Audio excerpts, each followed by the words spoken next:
एनएचएन और Pakistan resilience partnership की behalf पे मैं आप तमाम दोस्तों का इस अहम वेबिनार में आप सब लोगों को खुशामदीद कहता हूँ और शुक्रिया अदा करता हूँ कि आपने अपने मसरूफ औकात में से वक्त निकाला और इस इम्पोर्टेंट वेबिनार में या इसका हिस्सा बने। तो इससे पहले कि हम इस वेबिनार को फॉर्मली स्टार्ट कर दें तो मेरी तमाम दोस्तों से गुजारिश होगी कि काइंडली वो अपने माइक्स को म्यूट पे रखें और अगर उनका कोई सवाल हो तो काइंडली वो चैट बॉक्स में यानी उसको लिख लें या अपने साथ नोट कर लें।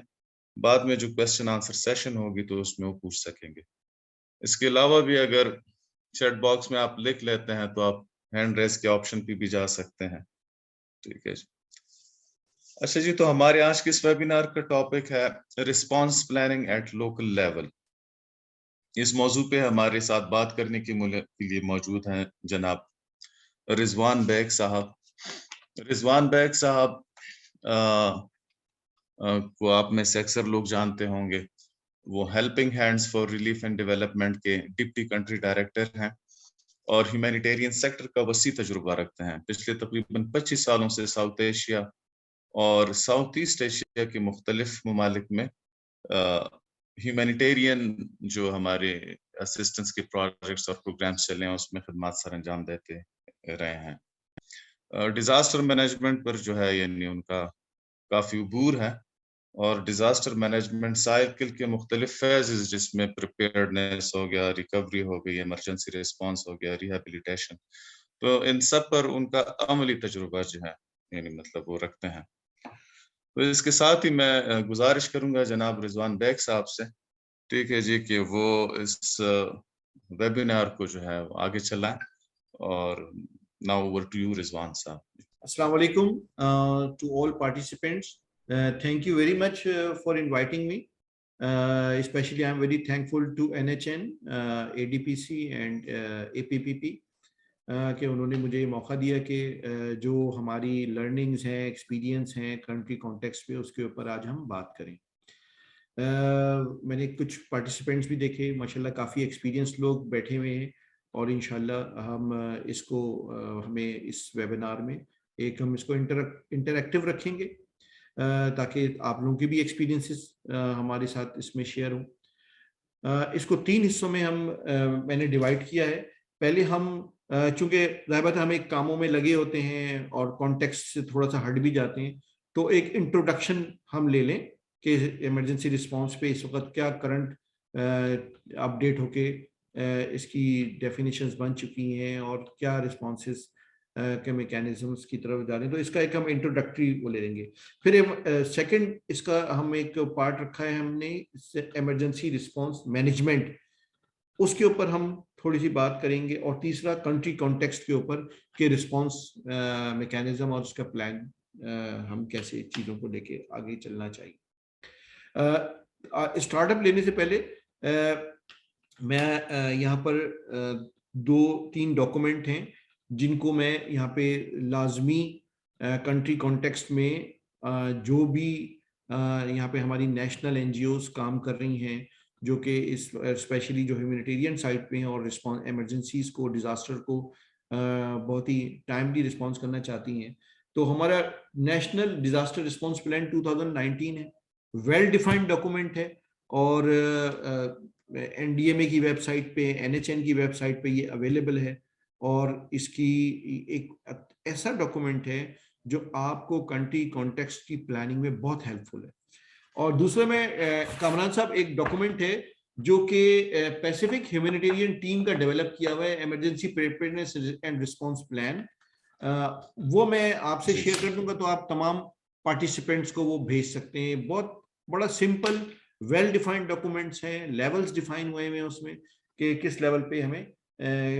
किस तरह से चीज़ों को अपनी प्लान करना चाहिए। तो ये एक अच्छा डॉक्यूमेंट है जो कि बड़ा प्रोडक्टिव साबित होगा। Now move to the part 1, introduction of emergency response. जो इमरजेंसी रिस्पांस पहले तो हमें ये समझना होगा, आप लोग डेफिनेटली काफी लोग उसमें से जानते भी होंगे कि what is emergency. such an event, actual or imminent, which endangers or threatens to endangers life, property, or the environment, and which requires a significant and coordinated response. Simple सी definition है कि threats क्या हैं, life को threats क्या है, property को, environment को, और उसके लिए क्या आपका रिस्पॉन्स कितना सिग्निफिकेंट, टाइमली और कोऑर्डिनेटेड होना चाहिए.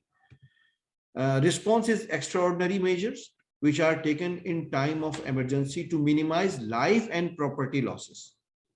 Response should be well coordinated and timely. It is combination of series of activities. बड़ा मतलब it's obvious है कि जो भी रिस्पॉन्स में ऑलमोस्ट हम तमाम ऑर्गेनाइजेशंस इस में हम ऑर्गेनाइजेशन जो भी रिस्पॉन्सेज में जाते हैं तो हमारा एक पूरा कोऑर्डिनेशन मैकेनिज्म भी है और जिसमें आप लोग उससे गो थ्रू होते रहे और अभी तक वो एक्टिवेट है नेशनल लेवल पे भी और लोकल लेवल पे भी. इसके फिर कुछ डिफरेंट एस्पेक्ट्स है वो मैं डिस्कस करूंगा. यहाँ पर मैं एक जो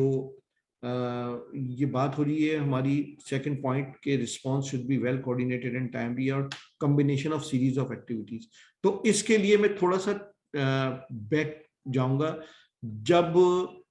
यहाँ पर स्टार्ट नेटवर्क की एक्टिविटीज हुई थी और उसमें डेप के प्रोजेक्ट थे, disaster emergency preparedness and response के 6 प्रोजेक्ट थे, जिसमें एक प्रोजेक्ट था शिफ्टिंग द पावर, जिसको टीयर फंड उस वक्त लीड कर रहा था और एनएचएन का प्लेटफॉर्म वहां पर एनएचएन ने अपना प्लेटफॉर्म दिया था उसको, जो एक उसका पूरा मैकेनिज्म था उसको एस्टेब्लिश करने के लिए, जिसके ऊपर एनएचएन ने काफी चीजें डेवलप हुई थी और डाटा डिजिटल रिसोर्स सेंटर वगैरह ये सारी चीजें हुई थी. तो एक तो एक वो बड़ा जबरदस्त एक्टिविटी और इनपुट था और उससे ये चीजें बड़ी कोऑर्डिनेट हुई और समहाउ जो लोकल कॉन्टेक्स्ट में काम हो रहा है वो अभी भी जो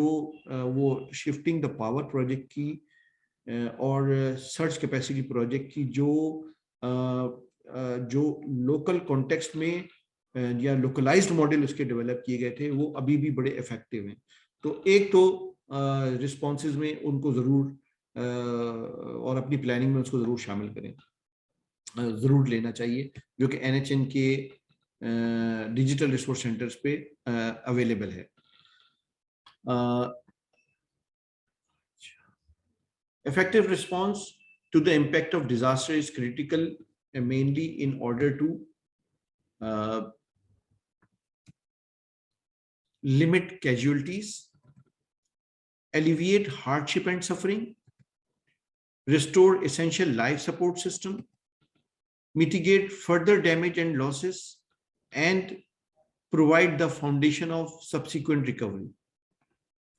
Requirement of effective response experience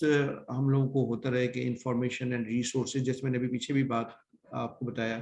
कि लोकल कॉन्टेक्स्ट में जो ये बड़े 2 डेवलपमेंट हुई थी वो एक फैक्टर्स को ज़रूर हम अपने हर प्लानिंग में रखें जो कि अवेलेबल भी है. और एक्सपीरियंस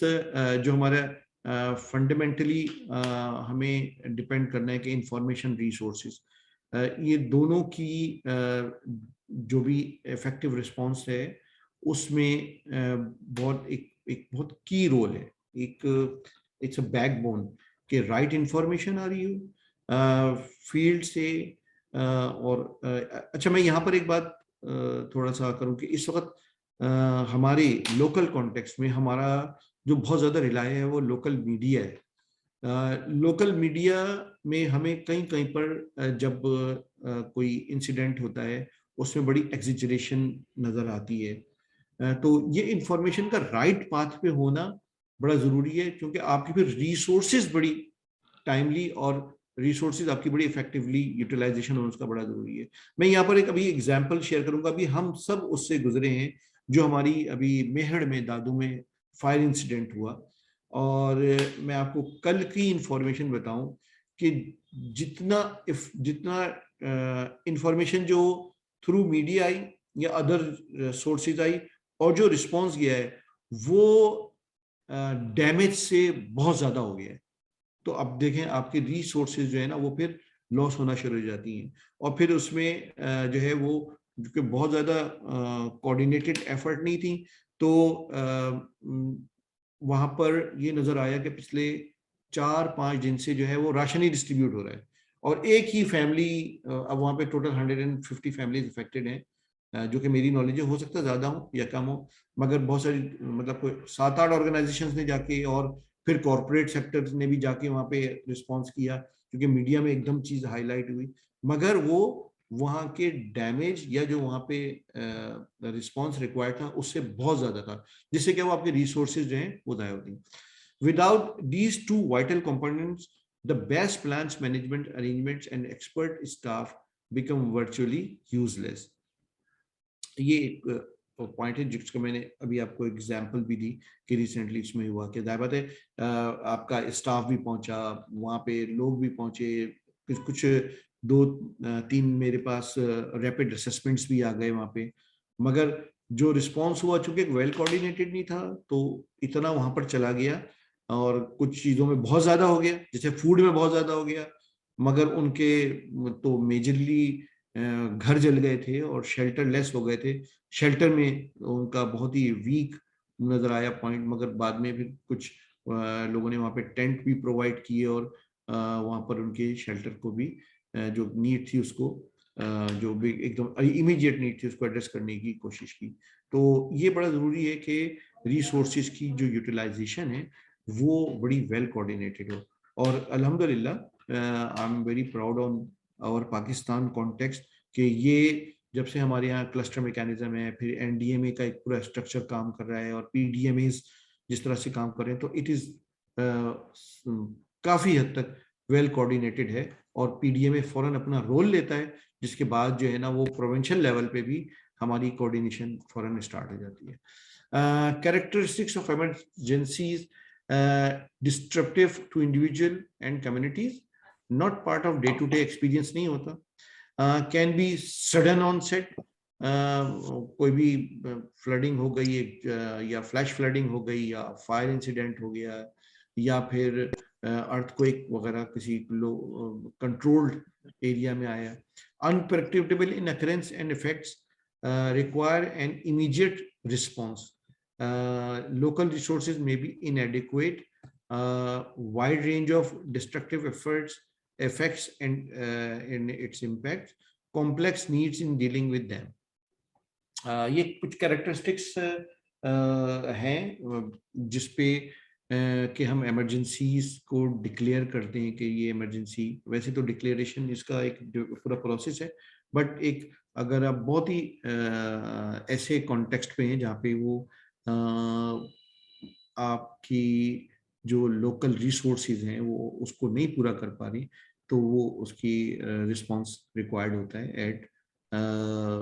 उसके लिए फिर बाहर से रिसोर्सेज लेने की जरूरत होती है, और सडन हो एकदम इतना बड़ा इंसिडेंट हो जाए कि वो एक बड़े लेवल पे आपको रिस्पांस रिक्वायर्ड होता है। Overwhelm normal prudent protective measures की रिक्वायरमेंट होती है। Activities included in emergency response, search and rescue. अच्छा, अभी हम बात कर रहे हैं चूंकि लोकल कॉन्टेक्स्ट में, तो नॉर्मली जब हम लोकल कॉन्टेक्स्ट में होते हैं तो मैं थोड़ा सा आगे जाके कोशिश करूंगा, एक सेकंड जो हमारी हम उसमें जाएंगे पार्ट बी पे, तो मैं कुछ नेशनल और इंटरनेशनल का दिखाऊंगा कि हम कहाँ पे शुरू करेंगे। जब हम लोकल कॉन्टेक्स्ट में नेशनल लेवल पे हैं तो वहाँ पर आपका जो फर्स्ट स्टेप है वो सर्च एंड रेस्क्यू है, जिसमें डेफिनेटली हर ऑर्गेनाइजेशन की कैपेसिटी नहीं होती। इसके लिए सर्टेन कुछ नेशनल लेवल की ऑर्गेनाइजेशंस हैं जो सर्च एंड रेस्क्यू में जाती हैं। अब आपका तो पंजाब में केपी में 1122 और सिविल डिफेंस बहुत ऑर्गेनाइज है, सिंध का डिक्लेयर हुआ है, मगर उसके ऊपर जब भी अमल दरामद होता है तो वो भी है। फिर फायर जो फायर फाइटिंग से रेलेवेंट लोग होते हैं उनकी भी इस पर ट्रेनिंग होती है सर्च एंड रेस्क्यू पे। अर्थक्वेक अगर आ गया है या कोई बड़ा ऐसा इंसिडेंट एकदम एक एरिया में हुआ है तो ये एक बड़ा पहला की स्टेप है, की एक्टिविटी है जो कि इमरजेंसी रिस्पॉन्स में है। अगर आग लगी है तो डेफिनेटली फायर फाइटिंग के लिए जो उसके फायर टेंडर्स की रिक्वायरमेंट होती है, और फौरी उसको जो है ना वो उसके ऊपर एक्शन लेना होता है। डेफिनेटली जब डिजास्टर होगा तो लोग शेल्टर लेस होंगे, लोगों का सबसे पहले शेल्टर चला जाएगा। अगर आग लगती है, उनके घर जल जाते हैं, अगर अर्थक्वेक आता है और उनके घर रहने के काबिल नहीं होते, तो फौरी टेम्परेरी कैंप मैनेजमेंट करनी होती है, उनको फौरी शेल्टर प्रोवाइड करना होता है टेंट्स की सूरत में, टार्पोलिन शीट्स की। अब ये शेल्टर्स की और सेटलमेंट्स की हम फिर यहाँ पे स्टैंडर्ड्स पे भी चले जाएंगे, हम इसको स्टैंडर्ड्स को भी देख सकते हैं कि जो हमारे स्फेयर स्टैंडर्ड्स हैं वो क्या कह रहे हैं, हमारे जो प्रिंसिपल्स हैं, जो हमारे कोर ह्यूमैनिटेरियन प्रिंसिपल्स हैं, वो यहाँ पर क्या कह रहे हैं, और वो हमें किस, वो that should be the part of your preparedness, that should be the part of your planning. तो टेम्परेरी उनकी फौरी तौर पे शेल्टर सपोर्ट चाहिए होती है, emergency medical assistance, first aid, mass casualties है, मैनेजमेंट है, एंड फिजियोलॉजिकल फर्स्ट एड ये फौरी तौर पे रिक्वायर्ड होती है। ट्रांसपोर्टेशन ऑफ विक्टिम, अगर बहुत एरिया डैमेज्ड है बहुत ज़्यादा, तो लोगों को फौरन वहाँ से मूव करना, उनको इवैक्यूएट करना, उनको मूव करना। फौरी तौर पे डैमेज और नीड असेसमेंट सर्वेज होते हैं। आगे जाके हम देखेंगे कि इसमें कौन कौन सी बॉडीज अवेलेबल होती हैं, जो एक तो हम अपने ऑर्गेनाइज जो नेशनल ऑर्गेनाइजेशन हैं हमारी, जब वो रिस्पॉन्स के लिए जाती हैं तो दे आर कंडक्टिंग RNAs, और मगर इसके साथ साथ जो UN की भी हो रही होती है अपनी असेसमेंट्स, जो थ्रू HCT वो एक मैकेनिज्म शुरू हो चुका होता है, वो हम आगे रिस्पॉन्स में देखेंगे। और उसके साथ साथ जो गवर्नमेंट ऑफ प्रोविंशियल गवर्नमेंट्स हैं, डिस्ट्रिक्ट गवर्नमेंट्स हैं, फेडरल भी उसमें इन्वॉल्व होती है, रेवेन्यू डिपार्टमेंट्स इन्वॉल्व होती है, जो फॉरी नीड्स असेसमेंट सर्वे करते हैं। हॉस्पिटल्स में इमरजेंसीज कॉल होती हैं, लोगों को इवैक्यूएट करना, इनका पूरा इवैक्यूएट प्लान बनता है और होना चाहिए, उसकी प्लानिंग का हिस्सा होता है, ताकि अगर कोई बड़ी कोई डिजास्टर एरिया है वहां से लोगों को इवैक्यूएट करके सेफ प्लेस पे उन्हें लेके जाता है। Provision of food and non food items very important होता है, बिकॉज ऑफ फॉर एग्जांपल अगर हम प्रोविजन ऑफ फूड में भी जाते हैं तो उसमें भी जो फर्स्ट 72 आवर्स होते हैं उसमें डिजास्टर, उसमें जो की एक्टिविटी होती है, लोगों को कुक्ड फूड की प्रोविजन करनी होती है, फिर ड्राई फूड की उनको रिस्पॉन्ड करना होता है। नॉन फूड आइटम्स में हमारी NFIs हैं जो उनको फौरी तौर पे रिस्पॉन्स में ज़रूरत होती है, की एक्टिविटी जिसमें लोगों की ऐसी नीड्स जो कि खाने पीने के अलावा होती है वो बड़ी ज़रूरी होती है। फिर इसमें ख़वातीन की बड़ी इम्पोर्टेंट नीड्स होती हैं। Emergency repair of critical facilities, for example washroom ख़त्म हो गए हैं, टॉयलेट्स चाहिए, या उनकी कोई ऐसी रिक्वायरमेंट है जो कि वहाँ पर बड़ी क्रिटिकल फैसिलिटी थी, वो तबाह हो गई है, या कोई हॉस्पिटल या कोई ऐसी हेल्थ से रेलेवेंट चीज़ थी जो कि बहुत ही इम्पोर्टेंट थी, उसके लिए जो है ना वो उसको रिपेयर करने की जरूरत होती है। अच्छा, यहाँ पर एक चीज़ का मैं थोड़ा सा जिक्र करूंगा। इन 2013-14 में आई थिंक जो झंग के फ्लड्स, अगर मुझे कोई करेक्ट करे, मेरा ख्याल है 2014-15 में झंग और इस एरियाज में हमारा जो पंजाब का, सेंट्रल पंजाब का एरिया था, ये चनाब और झेलम से इफेक्ट हुआ था, मेरा ख्याल है ऐसे ही था। 2015 बिल्कुल करेक्ट। इसमें UNFPA के साथ मिलके उस वक्त हम जो UNFPA एक प्रोटेक्शन का लीड करती थी, और जो विमेन के इश्यूज थे, खवातीन के इश्यूज थे, गर्ल्स के, एडोलसेंट गर्ल्स के, उनके इश्यूज को वहाँ पर एक क्लस्टर था, एक क्लस्टर तो नहीं, एक वर्किंग ग्रुप था। तो उसमें हमारे सामने एक बड़ी जबरदस्त फिगर्स आई थी, जो हम पिछले हमने सारा डाटा को असेस किया, तो एक बड़ी और ये यहाँ पर जो की एक्टिविटीज हम बता रहे हैं ना, ये की एक्टिविटीज में स्पेशली जब आप ये इवैक्यूएशन वाले पार्ट पे होंगे तो ये अपनी प्लानिंग का आपका हिस्सा होना चाहिए कि आपके डिजास्टर एरिया में एक बड़ा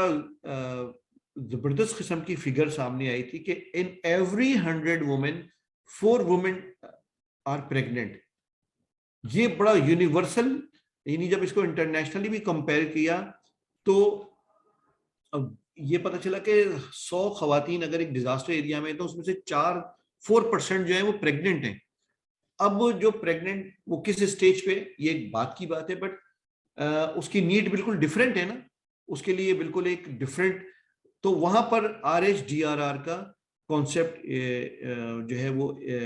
इवॉल्व हुआ। उसके ऊपर फिर उस डिजास्टर में एक तो मिस्प की पूरी एक्टिविटी चली, उसके साथ साथ RHDRR का पायलटिंग की गई थी और उसमें बड़ी जबरदस्त फाइंडिंग्स आई सामने। उस पायलटिंग में जो सेफ एरियाज डेवलप किए गए उसमें देखिए एक बड़ा कॉमन सी चीज है कि डिजास्टर आए या कुछ भी आए, अगर एक बेबी की डिलीवरी का टाइम आ रहा है तो उसके लिए तो डिजास्टर आया हुआ है या अर्थक्वेक आया हुआ है या फ्लडिंग आई हुई है, उस इसके लिए कोई मैटर नहीं है, उसने तो आना है दुनिया में। तो उस चीज के लिए ये हमारी की एक्टिविटी अपनी जब प्लानिंग हो उस प्लानिंग में जरूर प्रेग्नेंट वुमेन को एड्रेस करें कि at the time of disaster responses उनके लिए इस अवेलेबिलिटी हो कि सेफ बर्थिंग की, और उसके लिए आपकी स्टॉक पाइलिंग भी हो और उसमें उसकी जो रिक्वायरमेंट्स हैं वो पूरी हो। तो ये एक RHDRR का पूरा कॉन्सेप्ट है जो कि बाद में फिर SRHDRR में कन्वर्ट हुआ और पाकिस्तान की इसमें लीड है। और बाद में पाकिस्तान से ये पायलट होने के बाद तकरीबन कोई 14-15 मुल्कों में रेप्लिकेट भी हुआ था। Preparedness for effective response, communication plan should be well established, easily understandable हो, टर्मिनोलॉजीज और उसके मेथड्स जो हैं वो वेल डिफाइन हो, प्रॉपर मेंटेनेंस ऑफ इक्विपमेंट हो रही हो। जो ऑर्गेनाइजेशंस की स्टॉक पाइलिंग होती है, जो ऑर्गेनाइजेशंस अपनी स्टॉक पाइलिंग को बड़ा ईयरली मेंटेन कर रहे होते हैं, तो उसमें बड़ा ज़रूरी है कि उनकी इक्विपमेंट्स और कोई ऐसे इक्विपमेंट हैं जिनको चीज़ें मेंटेन करना रेगुलरली ज़रूरी है, तो उसका बाकायदा उसकी पूरी डॉक्यूमेंटेशन हो, वेल डिफाइंड हो। Training and regular drills of emergency services, इसकी मॉक ड्रिल्स होनी चाहिए रेगुलरली, कम्युनिटी लेवल पे भी और ऑर्गेनाइजेशनल लेवल पे भी। Development and exercise of emergency population warning methods combination with emergency shelter and evacuation plan बने हुए हों, जो कि प्रोन एरियाज हैं वहाँ पर जो ऑर्गेनाइजेशंस काम कर रही हैं, और अर्ली वार्निंग सिस्टम एटलीस्ट वो ज़रूर कम्युनिटी के साथ डेवलप किया हुआ हो थ्रू मोबाइल, SMS, व्हाट्सएप, जो भी अब मीन्स है। स्टॉक पाइलिंग, उसकी प्रॉपर इन्वेंट्री, सप्लाईज उसकी और इक्विपमेंट की वेल सर्विसेज हुई भी अवेलेबल हो। ये हमारा पार्ट 1 था। Will move to next part and which is emergency response management. इसमें अगर किसी का कोई पिछले उसमें किसी का कोई सवाल है चैट बॉक्स में, please check your speaker and मेरी आवाज आ रही है सबको? जी हेलो जी, हम सुन सकते हैं आपको। Thank you. अगर किसी का कोई सवाल करना है, या फिर हम इसको अभी हम आगे बढ़ते हैं और अपने क्वेश्चंस को आप फिर हम वो जो 15 मिनट्स का टाइम है उसमें हम उसको आप अपने पास नोट कर लें और उसमें फिर आप 1 बाय 1 हैंड रेस करके हम उसको फिर डिस्कस कर लेंगे। Emergency response management, emergency and हम इसके ऊपर डेफिनेशन को पहले भी बात कर चुके हैं कि एक्स्ट्रा ऑर्डिनरी सिचुएशन है which people are temporary unable to meet their basic survival needs और there are serious or immediate threats to human life and well-beings. Response management is the process of dealing with the problems which arise when an emergency event impacts. Response management requires to identify the range of problems occurring through आप RNA cover करते हैं, generate appropriate solution to identify problem. जब आप उस area में जाते हैं, community से मिलते हैं, उनकी नीड्स आती हैं सामने, वो अपने RNA में और नीड असेसमेंट्स में डिफाइन करते हैं. Implement agreed solution. Of course, there is no doubt कि कम्युनिटी की इन्वॉल्वमेंट इस पॉइंट पे बड़ी जरूरी है कि आपके नीड असेसमेंट में जो सॉल्यूशन आप उसमें दे रहे हैं, जो रिक्वायरमेंट आ रही है, वो कम्युनिटी से वेल डिस्कस्ड हो और उनके पास उसकी एक्सेप्टेंस हो.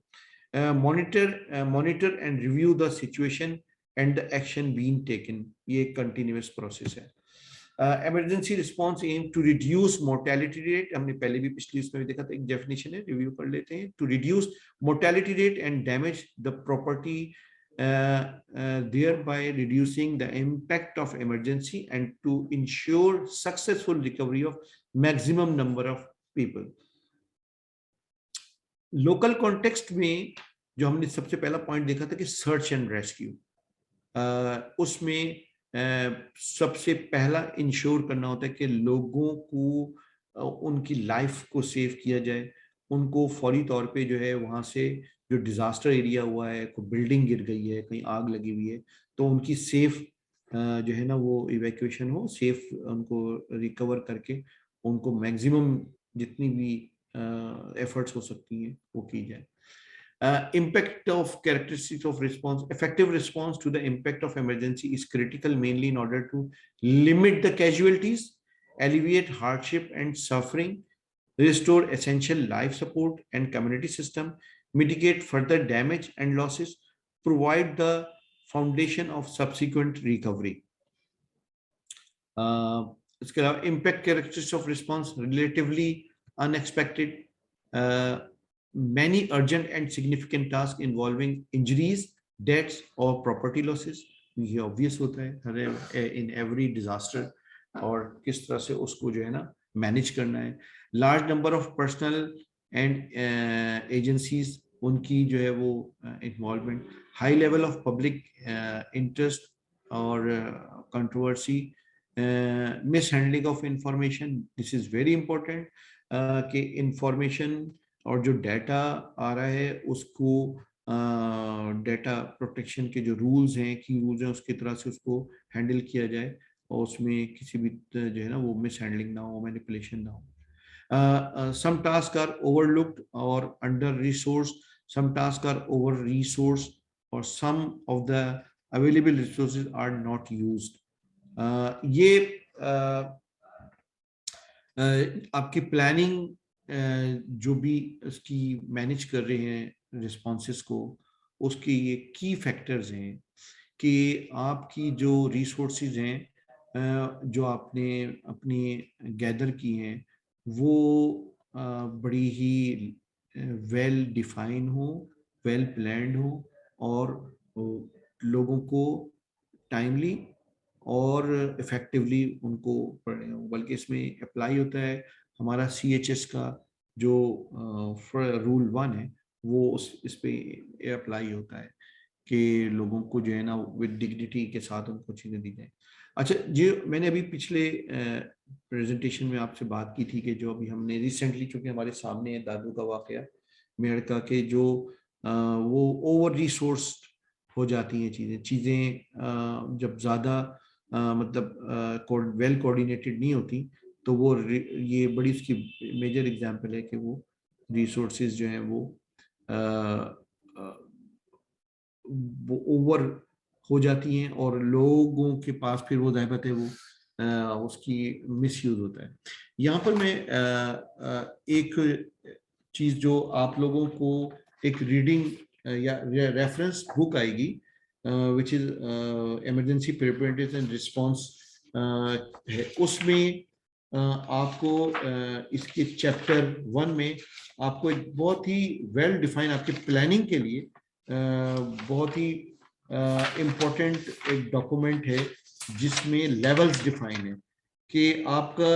जो इमीडिएट रिस्पॉन्स, आपकी जो प्लानिंग हो रही है उसमें, इसको हम आगे भी करते हैं कि यहाँ से मैं इसको यहाँ से थोड़ा सा रिलेट करूंगा कि इमरजेंसी के जो स्पेशल सिचुएशन है, normal procedures may be inappropriate or inadequate to deal with emergency situation. Special procedures, systems and mechanisms are needed to be ensured that all emergencies can be managed. Extraordinary powers may be given to specific people, organization for a limited time. ये आपके पास इंशाल्लाह कामरान साहब ये आपसे share करेंगे, जिसमें chapter 1 में ही आपका जो पेज नंबर 7 है वहां से लेवल डिफाइन हुए हैं, जिसका टॉपिक है immediate disaster response action and activities. ये बड़ा वेल डिफाइंड डॉक्यूमेंट है, वेल डिफाइंड चैप्टर है, जिसमें आपका लेवल 1 बता रहा है कि स्मॉल स्केल है, फिर लेवल 2 रिस्पॉन्स मीडियम स्केल है, फिर लेवल 3 बता रहा है कि लार्ज स्केल है, और फिर आपका लेवल 4 इसमें डिफाइन है। 4 लेवल्स में ये डिफाइन हुआ है। ये आपकी प्लानिंग में जो भी आपका मैनुअल है, जो इमरजेंसी रिस्पांस का ऑर्गेनाइजेशंस के मैनुअल बने हुए हैं, या अगर NHN की उसको फॉलो कर रहे हैं तो हर जगह कहीं पे कैटेगरी डिफाइन की हुई होती है, कहीं पे लेवल डिफाइन हो जाता है। तो ये बड़ा जरूरी है कि प्लानिंग में उस लेवल की इंक्लूजन हो कि किस लेवल पे क्या एक्ट होगा, क्या रिसोर्सेज रिक्वायर्ड होंगी, क्या स्टॉक पाइलिंग वहां से आपके वेयर हाउसेज से निकलेगी, क्या सिचुएशन, तो इसको आप से रिलेट कर सकते हैं। Required for effective response, and effective response depend on 2 factors, information and resources, हमने पिछले भी बात की थी, और प्लस जो हमारे ये लेवल्स डिफाइन हो या कैटेगरीज, कुछ ऑर्गेनाइजेशन उसको कैटेगरीज कहती हैं, कुछ ऑर्गेनाइजेशन उसको लेवल्स कहती हैं। तो ये लेवल बेसिकली ऐसे 4 लेवल्स हैं जिनको हम डिफाइन उसमें करते हैं। Without these 2 vital components, the best plan, management, arrangements and expert staff become virtually useless. आपकी इंफॉर्मेशन और रिसोर्सेज की जो है ना वो रिलेट नहीं कर रही होगी, तो आपका जो स्टाफ है, जो सारी चीजें जो मैनेज कर रहा है, वो या तो ओवरबर्डन हो जाएगा या अंडरबर्डन हो जाएगा। Information management, ECC ensure that information is correctly processed according to the proven cycle of acquisition of information, information assessment, decision making, dissemination of decision and information. Core humanitarian standards का commitment 8 और 9 यहाँ पे relate करती है कि information जो आ रही है उसमें डिसीजन मेकिंग, यहाँ पर फिर मैनेजमेंट का रोल आ जाता है कि उसकी जितनी अच्छी प्लानिंग होगी, जितने अच्छे वेल डिफाइंड SOPs और उसके प्रोसीजर्स होंगे, वहाँ पर जो इंफॉर्मेशन आएगी उसकी असेसमेंट रेलेवेंट हो, तो जो डिसीजन मेकिंग बॉडीज हैं, जो बोर्ड है या कंट्री मैनेजमेंट है, उसके लिए डिसीजन मेकिंग वो बड़ी ही आसान होगी और बड़ी इंपॉर्टेंट होगी, और उसकी डिसीजन की डिसेमिनेशन और उसको फर्दर ट्रिकल डाउनली उसको इन्फॉर्म करना, ये एक बड़ा की स्टेप है। Major activities under emergency response, treatment of, यानी जो बड़ी मेजर आपकी प्लानिंग में होना चाहिए जो रिस्पॉन्स में किसी भी लेवल पे, चाहे आप लेवल 1 पे हो, 2 पे हो, 3 पे हो, 4 पे हो, या कैटेगरी 1 2 3 4 पे हो। Treatment and care of victims, जो अफेक्टेड लोग हैं। डिस्पोज ऑफ द डेड्स, जो अगर डेड बॉडीज हैं उनका पूरा प्लान होना चाहिए, या डिस्ट्रिक्ट या UC लेवल पे जो भी कोऑर्डिनेटेड बॉडीज हैं गवर्नमेंट की, उनके साथ, क्योंकि क्रिटिकल होता है जब जहाँ पर डेड बॉडी होती है और या जहाँ पर बहुत ही क्रिटिकल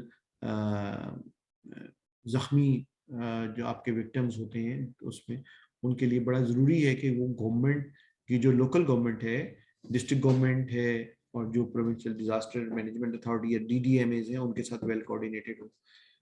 फर्स्ट एड प्रोवाइड करना, मेडिकल का हमने पीछे भी हमने इस चीज़ को देखा था कि की पॉइंट है। Ensure identified tagging of casualties, अगर किस तरह की हुई हैं तो उनको प्रॉपरली हेल्प आउट करना, to ensure needs in terms of medical treatment, hospitalization and medical evacuation.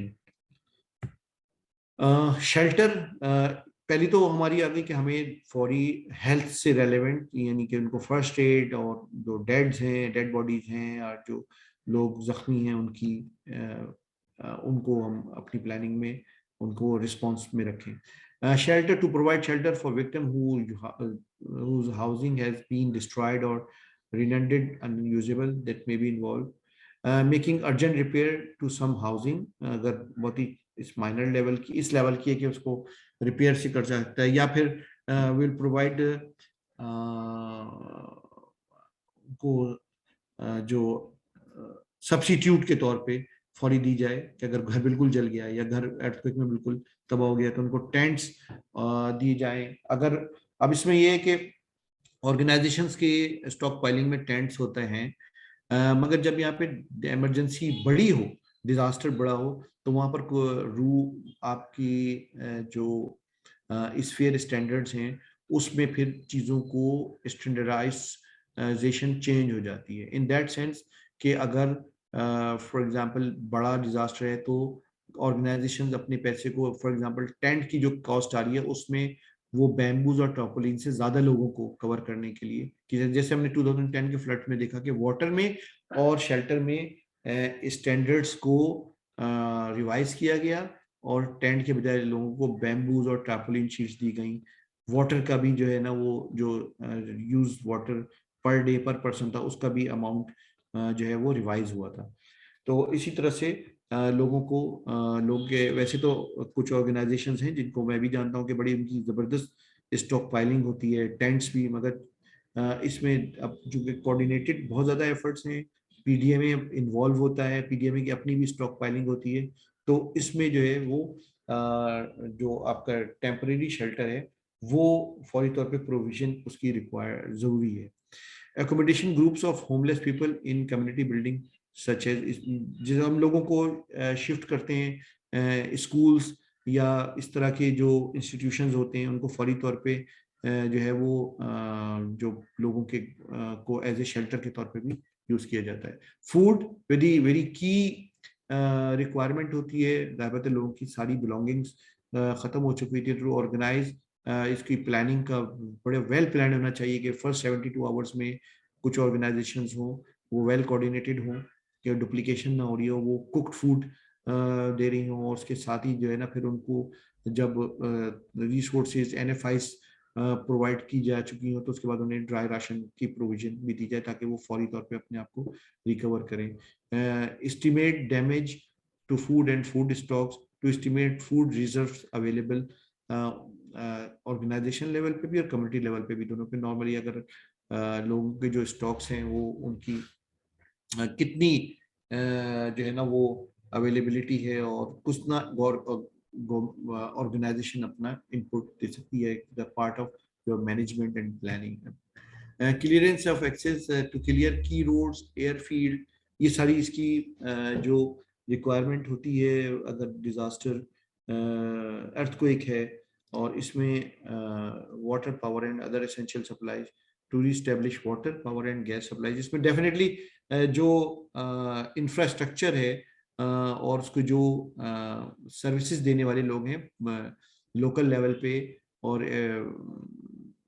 जो डिस्ट्रिक्ट लेवल पे, वो उनकी गवर्नमेंट की इन्वॉल्वमेंट इसमें लाजमी होती है, क्योंकि इसमें बहुत सारी और भी जो है वो सेंसिटिविटीज अवेलेबल होती हैं. स्पेशली अगर कोई एयर लिफ्टिंग हो रही है, एयर जो है वो लैंडिंग हो रही है, हेलीकॉप्टर्स आ रहे हैं, तो ज़्यादातर उसमें वो बियॉन्ड द कैपेसिटी होती है चीज़ें. और इसी तरह से पावर फेलियर है उसकी रिस्टोरेशन है, वो ज़्यादातर ये एक लेवल पे, मगर इसको वेल कोऑर्डिनेटेड होना चाहिए, जिसमें एक तरह का इमरजेंसी एडवोकेसी का भी रोल करती हैं organisations to reestablish the essentials. Temporary subsistence supplies, to provide supplies such as clothing, disaster kits, cooking utensils, plastic sheeting, so NFIs पे जिसपे सारी आ जाती हैं जो इनकी आपकी फॉरेन की सप्लाई जरूरी होती है। हेल्थ एंड सैनिटेशन, जिसमें हेल्थ से रेलेवेंट उनको फौरी तौर पे जो है वो टेम्परेरी हेल्थ सर्विसेज प्रोवाइड करना, और स्पेशल सैनिटेशन में उनके लिए के आपकी प्लानिंग में टेम्परेरी लेट्रीन्स और इसके बड़े अच्छे अच्छे मॉडल हैं जो कि प्रोवाइड किए हैं। पब्लिक इंफॉर्मेशन टू कीप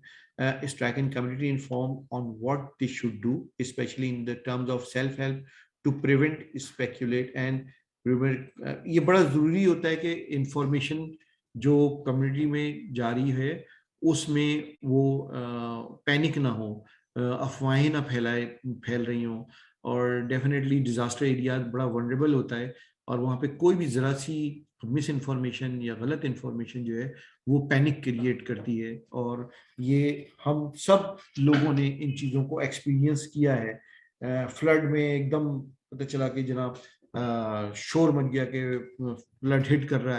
है और एकदम लाखों लोग सड़कों पे आ गए। ये एक्सपीरियंसेस 2010 के फ्लड में, 11 के फ्लड में भी हुए कि 10 के फ्लड से लोग अफेक्टेड थे और दोबारा 11 या 12 में जब उस एरिया में फ्लड आया तो लोग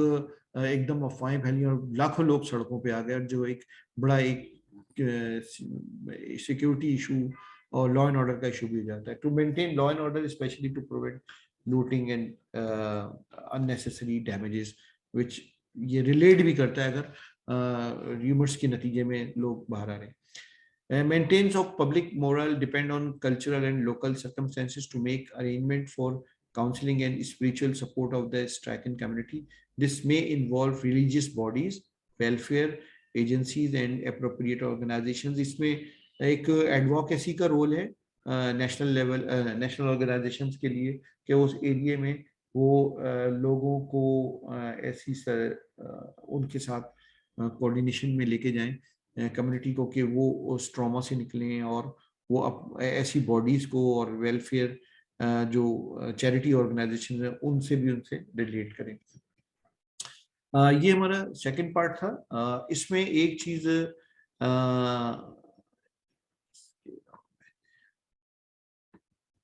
ये हम स्टडी इसको हम आगे जो सेकंड थर्ड है उसमें हम में देख लेंगे। Now we move to the response mechanism in Pakistan या लोकल कॉन्टेक्स्ट, कंट्री कॉन्टेक्स्ट में हम इसको देखेंगे कि हमारा रिस्पॉन्स मैकेनिज्म को हमें अपनी किस तरह से होना चाहिए। Disaster response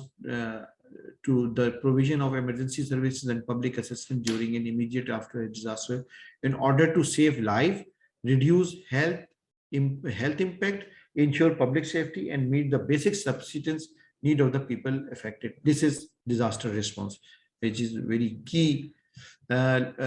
Response activities at local context, search and rescue हमने पहले भी बात की, evacuation ये local context में बात हो रही है। नॉर्मली जब हम इंटरनेशनल लेवल पे देखते हैं ना तो वो रिलीफ से स्टार्ट होता है, रिलीफ, रिकवरी, रिहैबिलिटेशन, मगर जब हम लोकल कॉन्टेक्स्ट में आ जाएंगे तो सर्च एंड रेस्क्यू है, इसमें गवर्नमेंट बॉडीज इन्वॉल्व हो जाती हैं, 112 है, PDMAs हैं, और भी depend on the disaster scale. Evacuation है लोगों की, उसमें आपकी जो है वो सिक्योरिटी एजेंसीज भी इन्वॉल्व होती हैं, आर्मी, नेवी, एयरफोर्स, ये सब इन्वॉल्व होती हैं अगर बड़े लेवल पे है। लिफ्टिंग, लोगों को एयरलिफ्ट करके सेफ एरियाज में लेके जाता है। नीड असेसमेंट में एक पूरी बॉडी है, इसमें HCT से डायरेक्शंस आती हैं, मीरा कंडक्ट होता है, गवर्नमेंट अपने लेवल पे नीड असेसमेंट्स कर रही होती है, जिसमें कि रेवेन्यू डिपार्टमेंट इन्वॉल्व होता है, DC इसको खुद ओवरहेड कर रहा होता है, और अब PDMA भी इससे कोरिलेट कर रही होती है और ये इंफॉर्मेशन रिलीज कर रही होती है ऑन डेली बेसिस पे कि इसमें डेथ कितनी हुई है, उसमें डैमेज कितना हुआ है। ये उनका रोजाना शाम में एक गैजेट निकल रहा होता है, एक बुलेटिन निकल रहा होता है जो कि एक्सेसिबल भी होता है। रिलीफ एक्टिविटीज हैं जिसमें डिस्ट्रीब्यूशन है, फूड है, शेल्टर है, हेल्थ, और ये की है वाटर एंड सैनिटेशन। ये चार एक्टिविटीज हैं जो कि की रिस्पॉन्स और रिलीफ में रिक्वायर्ड है। रिकवरी फेज है, अर्ली रिकवरी जिसको हम कहेंगे कि वो आप जब उससे लोग उनको फिर उस फेज में लेके जाता है, रिहेबिलिटेशन एंड रिकंस्ट्रक्शन, और इसी तरह से मीडिया मैनेजमेंट, इसमें अगेन फिर मेडिकल ट्रीटमेंट, फायर फाइटिंग वगैरह, ये जो search and resources, medical treatment, evacuation, fire fighting, ये 4 जो कंपोनेंट हैं, ये एक आपको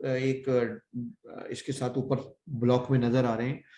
ये पैरेलल चल रहे होते हैं और ये लोकल कॉन्टेक्स्ट में बहुत ही ज्यादा इफेक्टिव हैं, लाइफ सेविंग, लोगों की डैमेजेस सेविंग वगैरह वगैरह। इसमें जो इसमें मीडिया मैनेजमेंट इज बड़ी इंपॉर्टेंट है। इस टॉपिक को मैं थोड़ा सा एलोबरेट करूंगा, जिसके हमने बड़ा जरूरी है कि यहाँ पे जो ऑर्गेनाइजेशंस, चूंकि आज कल हम बहुत ज्यादा मीडिया से जो इंफॉर्मेशन आ रही हो रही है ना, वो उस पे हम काफी ज्यादा रिलाई कर रहे होते हैं। मैं थोड़ा सा आप लोगों को पीछे लेके जाऊंगा। आई थिंक 2010 अताबाद का जो वाकया हुआ था, अताबाद लेक का, वो मीडिया हाइप की एक बड़ी जबरदस्त एग्जाम्पल है।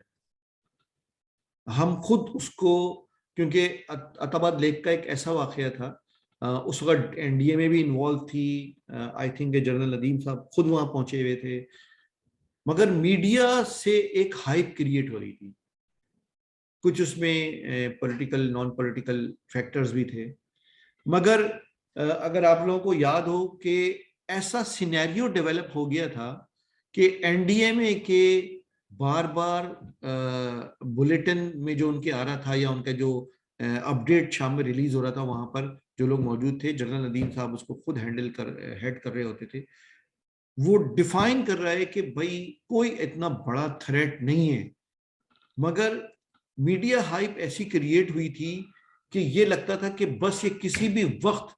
ये लेक जो सारा है ये बर्स्ट होगा और इसकी तबाही, केपी इसकी बुरी तबाही होगी वो, और तरबेला आपका डैम ऑन स्टेक आ गया था, और आपका जो तबाही थी वो पंजाब तक, सेंट्रल पंजाब तक उसकी इम्पैक्ट दिखाया जा रहा था। मगर आज 10-12 साल हो गए, लेक वहीं पर मौजूद है। तो ये बड़ा जरूरी है कि मीडिया हाइप को कंट्रोल करना, उसको मैनेज करना। वो क्या चीज होती है कि आपकी कम्युनिटी में पैनिक मचाती है, और वहां पर बड़ा पैनिक था। हम जब वहां मौजूद थे, वहां देख रहे थे कम्युनिटी में कितना पैनिक है। मगर ऑन द अदर हैंड वहां पर फोकस ऑर्गेनाइजेशन थी, एकेडीएन थी, उनका बड़ा well coordinated early warning mechanism था, जो कि इम्प्लीमेंट हुआ था ऑलरेडी, वो उस पर ट्रेन थे। उसने contributing factor to reduce the panic, और वो जो एक सिचुएशन थी उसमें वो बड़ा प्ले किया था। तो ये बड़ा इंपॉर्टेंट फैक्टर है कि जो मीडिया हाइप हो रही होती है उसको कवर करना, फौरी तौर पे उसको काउंटर करना, और रियल पिक्चर लोगों तक जाना। और वैसे भी अगर होने भी वाला है तो उसको पैनिक से बचाने के लिए बड़ा जरूरी है। मैंने अभी आपको बताया था कि हम डिजास्टर रिस्पांस मैकेनिज्म का ना थोड़ा सा कंपैरिजन भी देखें, जो कि आप लोग जब हम लोकल कॉन्टेक्स्ट में जा रहे होते हैं, और जब कहीं कहीं पर हमारे डोनर्स भी इन्वॉल्व हो जाते हैं, अपील्स में चले जाती हैं, जब चीजें स्पेशली तमाम ऑर्गेनाइजेशन क्लस्टर्स मैकेनिज्म में भी आ जाती हैं, वर्किंग ग्रुप में आती हैं, तो यहाँ पर एक थोड़ा सा एक इसको देखना है कि जो इंटरनेशनली है, जैसे मैंने बताया था कि वो रिस्पॉन्स से स्टार्ट लेता है। जब हम इंटरनेशनली उसको हैंडल कर रहे होते हैं, इंटरनेशनली उसकी तारत है, स्टेबलाइजेशन एक्टिविटीज होती हैं, इंटरमीडिएट रिकवरी होती है, लॉन्ग टर्म रिकवरी को फोकस कर रहे होते हैं। अगर हम कंट्री कॉन्टेक्स्ट में देखेंगे तो हमारा search and rescue response start हो जाता है फौरन, फिर आफ्टर उससे रिलीफ है, फिर अर्ली रिकवरी है, और रीहैब एंड रिकंस्ट्रक्शन है, विच इज ऑफ कोर्स हमारा उस इंटरनेशनल कम्युनिटी से वो रिलेट कर जाता है जब हम उस लॉन्ग टर्म रिकवरी में वो आ रहे होते हैं। और इधर से जो कंट्री कॉन्टेक्स्ट होता है या लोकल कॉन्टेक्स्ट होता है, वो रीहैब और रिकंस्ट्रक्शन में जो है ना वो एंटर हो रहा होता है after period of early recovery. जो टियर ऑफ रिस्पॉन्स है वो फेडरल लेवल पे है, प्रोविंशियल और डिस्ट्रिक्ट लेवल पे। फेडरल लेवल पे जो है वो डेफिनेटली वो हैजर्ड की इंटेंसिटी पे है, रिसोर्सेज की अवेलेबिलिटी है, और प्रोविंशियल लेवल पे जो है वो एक मिड लेवल का रोल है बिटवीन फेडरल और डिस्ट्रिक्ट, क्योंकि सबसे पहला यूनिट तो हमारा डिस्ट्रिक्ट होता है। अगर डिस्ट्रिक्ट लेवल पे जो होती है वहाँ पर ओनरशिप बाय लोकल अथॉरिटीज बहुत ज़रूरी है। अगर ओनरशिप वहाँ पर नहीं होती तो अगेन फॉर सॉरी मुझे बार बार ये एग्जाम्पल देनी पड़ रही है मेहर दादू की, कि जिसमें आपने देखा कि प्रोविंशियल गवर्नमेंट ने पूरी डिस्ट्रिक्ट गवर्नमेंट जो डिस्ट्रिक्ट अथॉरिटीज थी उनको जो है वो सस्पेंड किया। उसकी वजह ये थी कि जो इंसिडेंट हुआ उस वक्त जो रिस्पांस रिक्वायर्ड था, ओनरशिप नहीं थी, उसको उस वक्त टाइमली हैंडल नहीं किया। कम्युनिटी का क्लेम था कि जी अगर टाइमली यहाँ पर फायर टेंडर्स आ जाते और फॉरेन डिस्ट्रिक्ट गवर्नमेंट या तहसील गवर्नमेंट इसको फौरन हैंडल करती तो इतनी बड़ी तबाही नहीं होती। ऑफ कोर्स एक जान भी बहुत कीमती है। टोटल 11 लोग, पहले उस दिन तो 9 थे, बाद में 2 लोग जो झुलस गए थे वो भी शहीद हुए। बच्चे थे उसमें। और अगेन इन जो इस हमारी जो देही या भराड़ी या विलेज कम्युनिटीज हैं, इनके लिए इनका माल मवेशी बड़ी इंपॉर्टेंस होती है, और उनका वो तकरीबन 80-85% सारा वो जल के बेचारा उनके जानवर वगैरह माल मवेशी खत्म हो गया। तो ये बड़ी जरूरी है कि जो डिस्ट्रिक्ट लेवल की ओनरशिप है, और इसमें नेशनल ऑर्गेनाइजेशंस या जो ऑर्गेनाइजेशंस आए हुए थे जो डिस्ट्रिक्ट पे जिस डिस्ट्रिक्ट में काम करनी है और उसको अपना उन्होंने की अगर वो प्रोन एरिया है टू डिजास्टर्स तो उसको अपने रिस्पांस में अगर की डिस्ट्रिक्ट को रखा हुआ है तो उनके लिए बड़ा जरूरी है कि रेगुलरली उनकी तो प्रोविंशियल पीडीएमएस को in context of 18 amendment on board रखें, और डिस्ट्रिक्ट लेवल पे कोऑर्डिनेशन बड़ी स्ट्रांग हो, और डिस्ट्रिक्ट लेवल पे सेंसिटाइजेशन उनको एडवोकेट करना कि किस जो उनकी कहीं गैप है उसको फिल करना, वो बहुत ही इम्पोर्टेंट एस्पेक्ट है ऑफ लोकलाइज्ड रिस्पॉन्स। रिस्पॉन्डर्स में कम्युनिटी की फैक्टर है, वॉलंटियर्स हैं, आपके लोकली वेल ट्रेंड हों। इसकी बड़ी मैं एग्जांपल दूंगा कि जो CBDRM की एक्टिविटीज़ होती हैं बहुत ट्रेनिंग्स हुई हैं, और इसके ऊपर पूरा अगर आप ये नेशनल डिजास्टर रिस्पांस प्लान 2019 का उठाएं तो वो वेल डिफाइंड उसमें चीज़ें दी हुई हैं, किस तरह से कम्युनिटीज़ को इन्वॉल्वमेंट है, उनको किस किस लेवल पे लेके आना है। आपका NDMP national disaster management plan जो है वो बड़ा इंपॉर्टेंट, जखीम, बड़ा वेल डिफाइंड डॉक्यूमेंट है जो हर लेवल को डिफाइन कर रहा होता है। इजीली अवेलेबल है, अभी आप गूगल करें वो आपके लिए उसमें सारी चीजें डिफाइन होंगी। गवर्नमेंट एजेंसीज हैं, PDMAs हैं, फिर डिस्ट्रिक्ट लेवल की गवर्नमेंट होती है, फिर आपका NDMA है, वो उनकी पूरी टीयर्स हैं जो कि उसमें रिस्पॉन्डर्स में एक बड़ा की रोल है, मेजर रोल है, लीडिंग रोल है। NGOs हैं हमारी जो अगर डिस्ट्रिक्ट लेवल पे हैं, प्रोविंशियल लेवल पे हैं, नेशनल लेवल पे हैं, और आपके ह्यूमैनिटेरियन पार्टनर्स हैं जिसमें डोनर्स हैं, ये they are the main responders. Focus of response जो है कंट्री कॉन्टेक्स्ट में जो हमारा लोकल रिक्वायरमेंट आती है वो सबसे पहले फूड की आती है। हमने पहले भी डिफाइन किया कि फूड वेल आपका प्लान्ड हो, 72 आवर्स में क्या देना है, 72 आवर्स के बाद क्या देना है। इमीडिएट नीड शेल्टर की होती है, लोगों की जो ऑर्गेनाइजेशन स्टॉक पाइलिंग कर रही है, PDMA की स्टॉक पाइलिंग होती है, वेल कोऑर्डिनेटेड हो। तो PDMA की अगर आपकी अच्छी प्लानिंग होगी ना प्रोविंशियल लेवल की और उसकी डिस्ट्रिक्ट लेवल पे, तो आप PDMA से ही रिसोर्सेज को, शेल्टर की जो रिसोर्सेज उनके पास अवेलेबल हैं, टार्पोलिन शीट्स अवेलेबल हैं और टेंट्स अवेलेबल हैं, उनको डाइवर्ट कर सकते हैं to effective to make your response effective locally. Localised model बहुत ज़्यादा डेवलप हुए हैं। इसमें अगर आप NHN के डिजिटल रिसोर्स सेंटर पे जाएं तो उसमें काफ़ी चीज़ें आपको मिलेंगी। जो आपका नेशनल डिजास्टर रिस्पॉन्स प्लान है वो काफ़ी चीज़ों को डिफाइन करता है। इसी तरह से फिर हेल्थ है और वॉश है, वाटर में, सैनिटेशन में उन लोगों को जो है वो फौरी रिस्पॉन्सिबल होता है। तो ये 4 फैक्टर्स जो हैं रिलीफ में, ये फौरी तौर पे रिक्वायर्ड होते हैं with in right after the disaster. तो इसकी प्लानिंग, इसकी लोकली आपकी स्ट्रेंथ्स को, इसके लिए वॉलंटियर्स, इसके लिए अवेलेबिलिटी, एक डिजास्टर एरिया में फूड की अवेलेबिलिटी, इसकी जितनी अच्छी प्लानिंग होगी उतना टाइमली लोगों को चीज मिलेगा। इसकी डिस्ट्रीब्यूशन मैकेनिज्म वेल डिफाइन हो। जैसे आप देख रहे हैं तस्वीर में नजर आ रहा है, वो एक आटे का थैला उछल रहा है, इतने हाथ बढ़ रहे हैं। इस तरह की हमने कई तस्वीरें देखी और हम सब इस तरह के रिस्पॉन्सेज में रहे। शायद बहुत ही हेक्टिक, बहुत ही ज्यादा हेक्टिक और बड़ा अजीब सी सिचुएशन हो जाती है अगर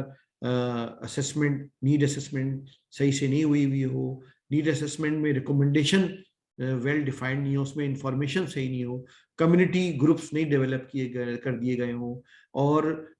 जो पहली टीम मूव करके जाती है असेसमेंट के साथ साथ, वो वहाँ पे जो है वो लोकल जो आपके एक्टिविस्ट होते हैं उनको आइडेंटिफाई करना, और लोगों को जो भी चीज़ डिस्ट्रीब्यूट हो रही है उनकी नीड प्लस उनको इंफॉर्मेशन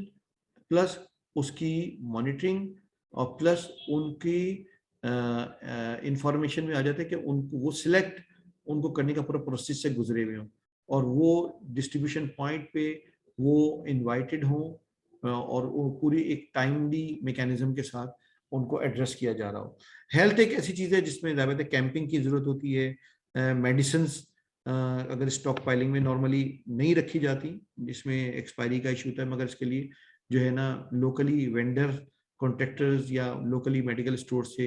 एक अच्छी कोऑर्डिनेशन डेवलप करके अपने प्लान में डाला जा सकता है कि अगर हेल्थ से रेलेवेंट उनको, अगर आपको कैंप लगाने पड़ रहे हैं, हेल्थ कैंप, उसमें मेडिसिन की रिक्वायरमेंट, लेटरीन्स की लोकली इसमें बड़ी स्ट्रेंथ्स हैं। वॉश में पाकिस्तान में काफ़ी काम हुआ है, तो जो इमरजेंसी लेटरीन्स की डेवलप करना फौरी तौर पे,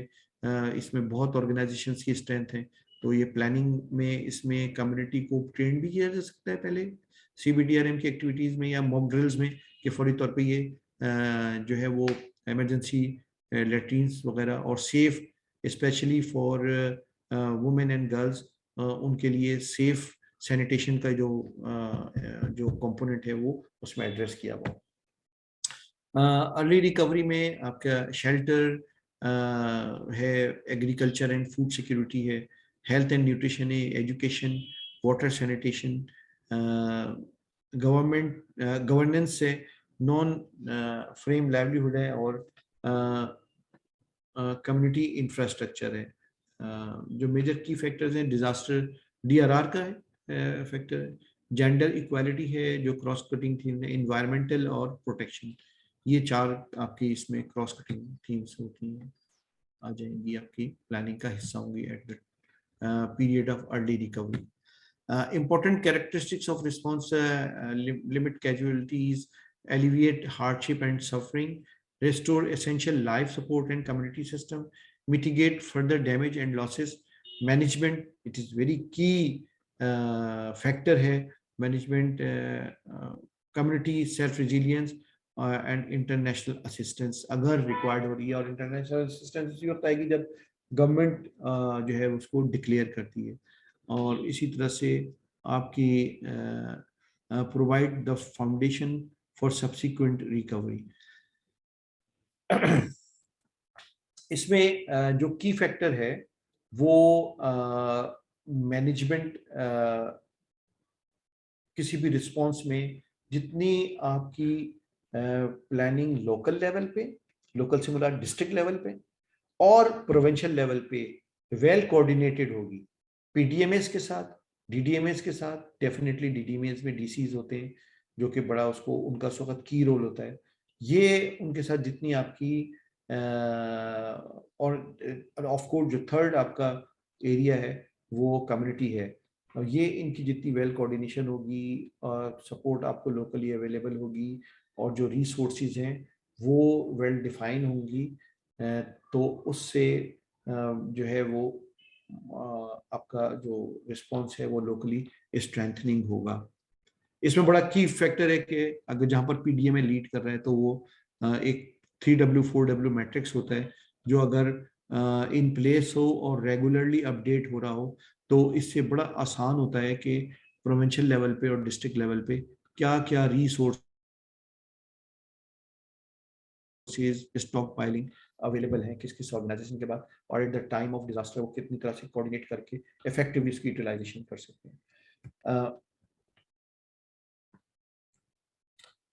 लिंकेज है रिलीफ एंड रिकवरी का, रिलीफ एंड लाइवलीहुड, इसमें जो कैश ग्रांट्स हैं, स्पेशली जो कैश फॉर वर्क की एक्टिविटीज़ हैं, उसमें उसका भी एक की फैक्टर है। एक बहुत बड़ा चैप्टर है कैश फॉर वर्क का, हम उसको भी यहाँ पर तो नहीं कवर सकते, बट रिलीफ में लोगों को की स्ट्रेंथनिंग करने के लिए आप जो इफेक्टेड लोग हैं उन्हीं को जो है उनको आप आउटपुट के तौर पे दे सकते हैं, और उनकी जो है ना वो कैश सपोर्ट, लाइवलीहुड सपोर्ट, और हम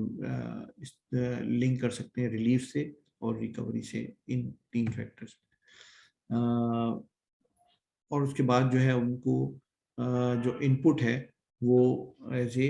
डायरेक्ट, यहाँ पर हम उनको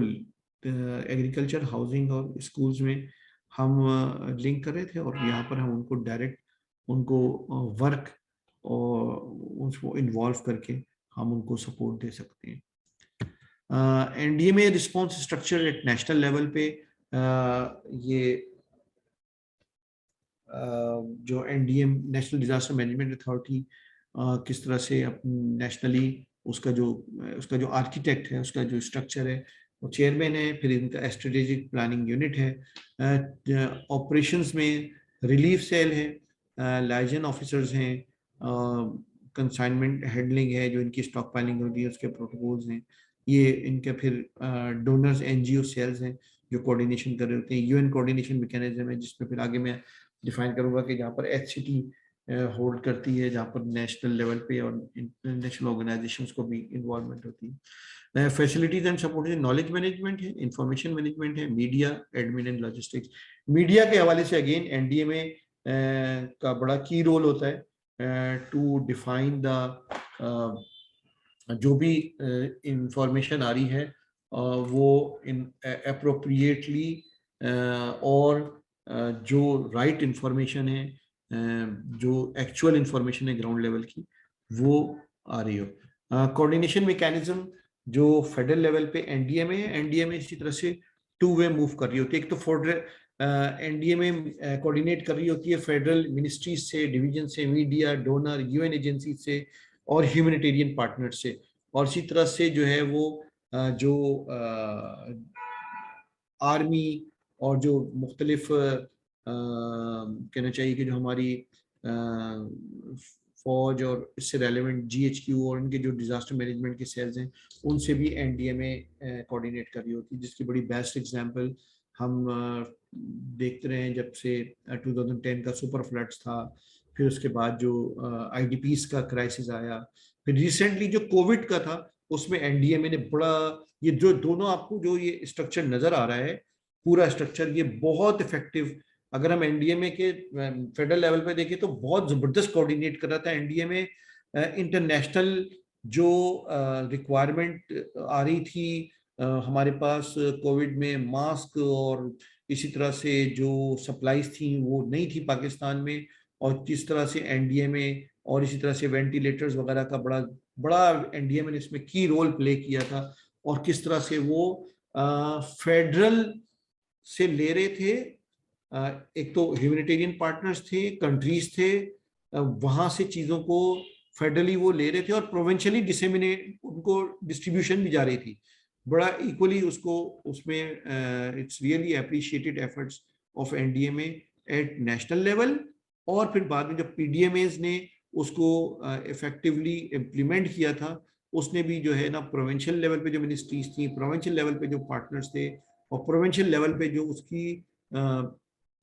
यूटिलाइजेशन थी, उसको बड़ा मेक श्योर किया था, बड़ा इफेक्टिवली वो यूज हुआ था। And no doubt Pakistan is the only और फर्स्ट कंट्री जिसने बहुत ज्यादा इफेक्टिवली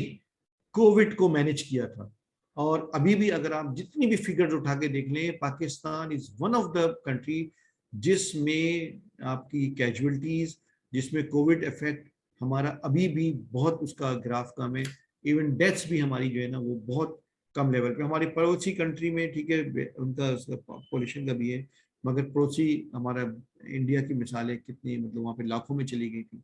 और इसी तरह से ईरान में हम अपने इर्द गिर्द भी देखें तो किस तरह से हमारे यहाँ डैमेजेस हुए थे, मगर एज कम्पेयर टू अदर अपने खाली नेबरिंग कंट्रीज ही देखें, इवन मैं तो कहूँगा हम यूरोपियन कंट्रीज भी देखें, तो सब ने, पूरी दुनिया ने पाकिस्तान की कोविड रिस्पॉन्स को एक्नॉलेज किया कि हमारी, मुझे याद है तो उसको हम चूंकि बहुत ज्यादा मॉनिटर कर रहे होते थे अपने से वर्किंग ग्रुप्स में, तो हमारा जो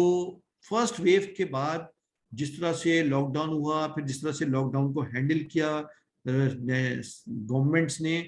हमारा एक टाइम आया था कि फर्स्ट वेव के बाद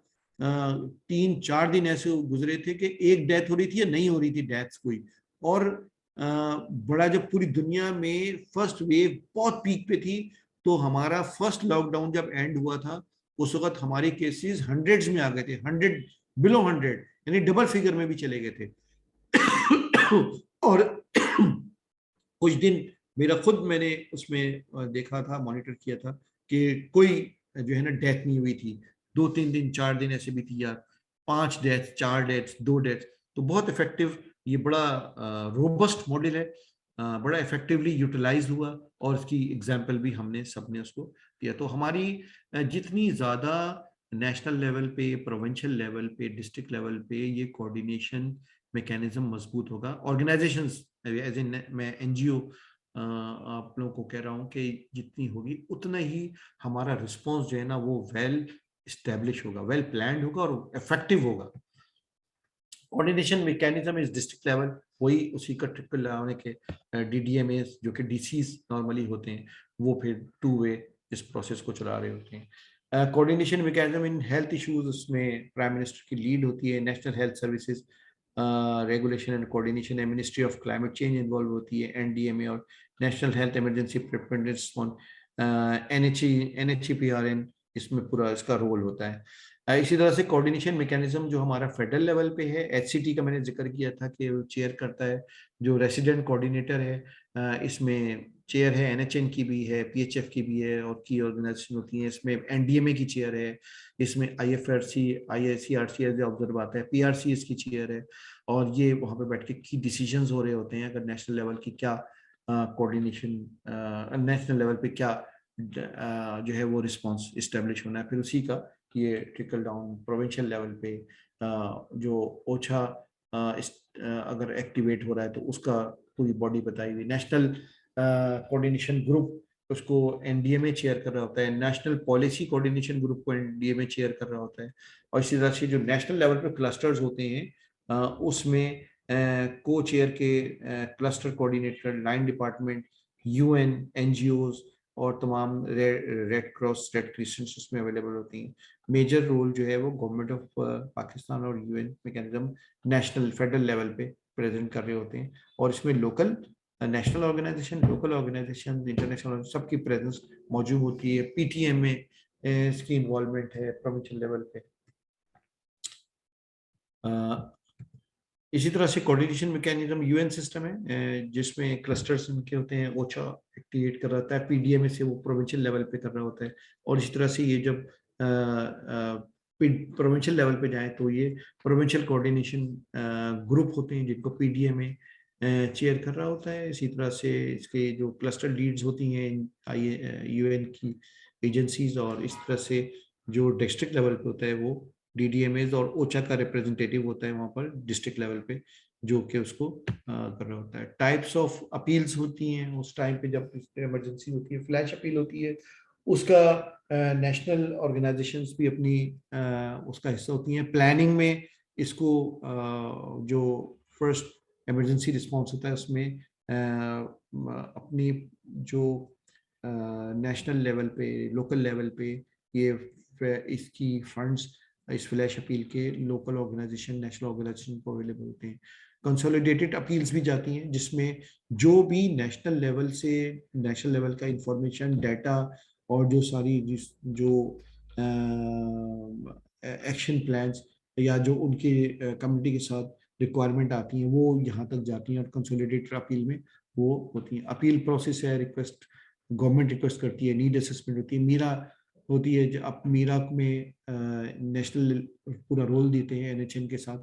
और नेशनल ऑर्गेनाइजेशंस उसके साथ इस मीरा के उसमें आती हैं, मगर ड्यू टू सम हाउ कोई 5, 6, 7 साल से ये एक्टिविटी नहीं हो पा रही है, इमरजेंसीज या इस लेवल की नहीं आई है गवर्नमेंट ऑफ पाकिस्तान की। फ्लैश अपील डॉक्यूमेंट इसमें NDMA, PDMA, EAD, MOFA and main stakeholders इसका पार्ट होते हैं। अपील लॉन्च करती है गवर्नमेंट एंड UN मिल के, और उसको जो है वो उसका जो पूरा प्रोसेस होता है जिसमें हमारा लोकलाइज्ड मॉडल है, जो नेशनल लेवल की हमारे कंट्री कॉन्टेक्स्ट के तमाम स्टेक होल्डर्स हैं वो उसका पार्ट होते हैं। क्लस्टर बेस्ड इंटरवेंशन होती हैं, इसमें आप लोग प्रोविंशियल लेवल पे या नेशनल लेवल पे इसका हिस्सा होती है तमाम पूरे कोऑर्डिनेशन सिस्टम में और तमाम ऑर्गेनाइजेशंस, और ये जो भी आपका कंट्री या उसका नेशनल लेवल का प्लान है किसी भी ऑर्गेनाइजेशन का, वो ये सारे अपनी इस प्रोसेस को अपने उसका पार्ट रखते हैं। RNA मेथोडोलॉजी डिफाइन हुई है और जो उसको जो गवर्नमेंट ऑफ पाकिस्तान ने उसकी रैपिड नीड असेसमेंट की, अर्ली रिकवरी और उसकी नीड असेसमेंट है उसको डिफाइन किया हुआ है। सेक्टर बेस्ड इंटरवेंशन है कोऑर्डिनेटेड बाय NDMA, PDMA, और PDMS का यहाँ पर रोल ज्यादा है क्योंकि आफ्टर 18 अमेंडमेंट PDMS जो है डायरेक्ट चीफ मिनिस्टर के अंडर में आ रही होती है, तो वो एक कोऑर्डिनेशन या एक लाइन मैनेजमेंट उनकी NDMA से मैनेज तो हो रही होती है, मगर प्रोविंशियल लोड बड़ा स्ट्रांग होता है। फिर ये अपील प्रोसेसेस हैं जो कि डैमेज है और उसमें गवर्नमेंट है, जो डैमेज एंड नीड असेसमेंट है गवर्नमेंट, उसमें वर्ल्ड बैंक और एशियन डेवलपमेंट बैंक भी इन्वॉल्वमेंट होती है, फंडिंग रिक्वायरमेंट फॉर रिकंस्ट्रक्शन और रिकंस्ट्रक्शन प्रोसेस, ये सारी आपकी उस अपील प्रोसेस का हिस्सा होती है जिसको जो कि नेशनल कॉन्टेक्स्ट में जो है वो देखी जाती है। यहाँ पर मैं एक बात कहूँ कि पूरी दुनिया में पिछले जो 5 से 6 साल में, स्पेशली लास्ट 5 इयर्स में एक बहुत बड़ा चेंज आया, और स्पेशली कोविड में तो इसने पूरा उसको इम्प्लीमेंट हुआ कि अब तमाम रिस्पॉन्सेज जो हैं वो लोकलाइज्ड मॉडल पे हो गए, ग्लोबलाइज मॉडल से शिफ्ट हुआ है 2015-16 के बाद ये लोकलाइज्ड मॉडल पे, और इसका जो इफेक्टिव यूटिलाइजेशन है, जो लोकलाइज्ड मॉडल ने जो इफेक्टिवली प्ले किया है, वो बेस्ट एग्जांपल उसकी कोविड-19 रिस्पॉन्स है 2020-21 में। Thank you very much. अगर आप लोगों का कोई क्वेश्चन है तो कर सकते हैं। बहुत शुक्रिया जी, थैंक यू रिजवान भाई, thank you for a very comprehensive presentation, और आई होप कि जो हमारे जो पार्टिसिपेंट्स हैं उन्होंने बहुत कुछ लर्न किया होगा इस प्रेजेंटेशन से। इसके साथ ही हम आज का सेशन यहाँ पे क्लोज करते हैं। ऑलरेडी मैंने बता दिया है कि हमारे इस वेबिनार की रिकॉर्डिंग और प्रेजेंटेशन प्लस जो मटेरियल जो रिजवान भाई ने बताया वो सब हम अपने डिजिटल रिसोर्स सेंटर के पेज पे अपलोड कर देंगे, तो वहाँ से आप सब लोग उसको एक्सेस कर सकेंगे। तो थैंक यू वेरी मच, यहाँ पे सेशन क्लोज करते हैं। अल्लाह हाफिज।